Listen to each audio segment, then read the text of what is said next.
शुक्रवार के दिन शंकर जी लोगों की दया और सच्चे भाव की परीक्षा लेने के लिए साधारण थके हुए वृद्ध आदमी का रूप लेकर धरती पर उतरे। उनके शरीर पर पुराने कपड़े थे और हाथों में एक लकड़ी थी और चेहरे पर एक आशा थी। सबसे पहले वह एक बहुत बड़े व्यापारी के घर पहुंचे।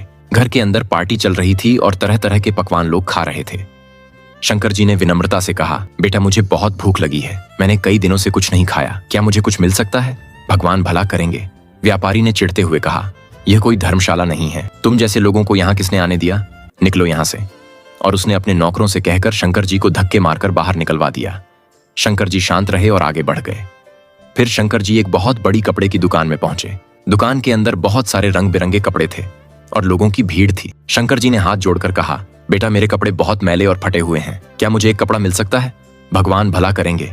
दुकानदार ने गुस्से में कहा, अरे मूर्ख, यहाँ पर मुफ्त में कुछ नहीं मिलता, पैसे हो तो लो वरना यहाँ से निकलो, मुझे परेशान मत करो। और दुकानदार ने शंकर जी को पकड़कर दुकान से बाहर निकाल दिया।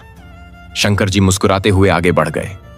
अंत में शंकर जी एक झोपड़ी के पास पहुंचे जहां पर एक मोची शांत भाव से अपना काम कर रहा था। शंकर जी ने धीरे से कहा, बेटा मैं बहुत थक गया हूं, क्या मुझे कुछ खाने के लिए मिल सकता है? मोची ने बिना सोचे समझे थोड़ा सा खाना शंकर जी को दे दिया और बोला, बाबा यह आप खा लीजिए और उसके बाद आप आराम से मेरे घर में आराम कर सकते हैं। इतना सुनते ही शंकर जी अपने दिव्य असली रूप में प्रकट हो जाते हैं। शंकर जी प्रसन्न होकर मोची की झोपड़ी को एक बहुत बड़ी जूते की दुकान में बदल देते हैं। लेकिन अफसोस, फिर भी किसी ने शंकर जी के लिए लाइक और सब्सक्राइब नहीं किया।